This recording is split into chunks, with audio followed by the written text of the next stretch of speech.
எனது இனிய காலை வணக்கத்தை தெரிவித்துக் கொள்கிறேன். உங்களிடத்தில் ஒரு சிறிய ஜோதிட குறிப்பை பகிர்ந்து கொள்ள வருகிறேன். இந்த ஜோதிட குறிப்பு என்பது ராகு பகவானை கேது பகவானை மையமாக வைத்து சொல்லக்கூடிய ஜோதிட குறிப்பு. ஒரு ஜாதகத்திலே ராகு பகவான் எங்கு இருக்கிறாரோ அவருக்கு 180 டிகிரி வித்தியாசத்திலே கேது பகவான் இருப்பார். கேது பகவான் எங்கு இருக்கிறாரோ அவருக்கு 180 டிகிரி வித்தியாசத்திலே ராகு இருப்பார். இருவரும் எதிரெதிர் துருவங்களிலே ஒருவரை ஒருவர் பார்க்கக்கூடிய வண்ணம் இருப்பார்கள். அப்படிப்பட்ட ராகு பகவான் கேது பகவான் உங்கள் ஜாதகத்தில் எங்கு இருக்கிறார் என்று பாருங்கள்.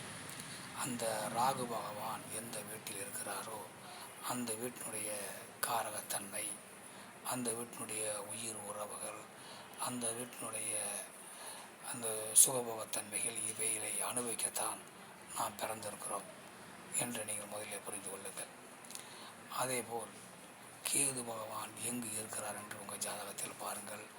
அது போன விரைவிலே நீங்கள் எல்லாத்தையும் அனுபவித்துவிட்டு அதன் மூலம் பாவங்களை தேடி வைத்திருக்கிறீர்கள். அந்த பலன்கள் மீது நீங்கள் எவ்வளவு முயற்சி செய்தாலும் அந்த பலன்கள் கிடைக்காது.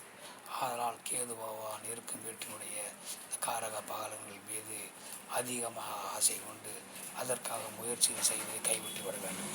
அது உங்களுக்கு கண்டிப்பாக கிடைக்காது. ஆனால் போன விரைவில் அதை அனுபவித்து அதன் மூலம் நிறைய கர்மாக்களை கையில் கொண்டு வந்திருப்பீர்கள். அதனால் அது முயற்சி செய்தாலும் கிடைக்காது.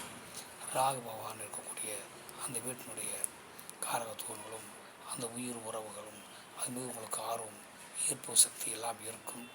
அதனால் அந்த வண்ணம் தான் செல்வீர்கள். மற்றவற்றை நாம் அடுத்த வீடியோ காண்போம். நன்றி, வணக்கம்.